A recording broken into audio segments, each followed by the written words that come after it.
ছোট ছোট বাচ্চারা ওস্তাদদের পাও ধরিয়া কানতেছে, কান পাও ধরিয়া কান। ওরে আব্বাজান তাকাইয়া দেখেন ছাত্ররা ওস্তাদের বুকের সাথে বুক লাগাইয়া মোহাব্বতের ভালোবাসা, মোহাব্বত ওস্তাদ আর ছাত্রর ভিতরে কি মোহাব্বত আর ভালোবাসা দেখেন রে আব্বাজান।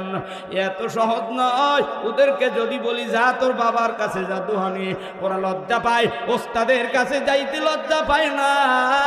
রাত্র ৩টার সময় সন্তান আব্দুর রহমান ছাত্রের মাথায় হাত দিয়া ওস্তাদেরা ছাত্রদেরকে এমন ভাবে ঘুম থেকে উঠায়, মা কর্কশ ভাবে সন্তানরে ডাক দেয়, বাবা সন্তানরে কর্কশ ভাবে ডাক দেয়, স্বামী স্ত্রীরে কর্কশ ভাবে ডাক দেয়, স্বামী স্ত্রী স্বামীরে কর্কশ ভাবে ডাক দেয়। কিন্তু এই আল্লাহওয়ালা আলেমেরা এই ছাত্রদেরকে রাত্র ৩টা ৪টার সময় কত সুন্দর করে বাজান করে ডাক দেয়।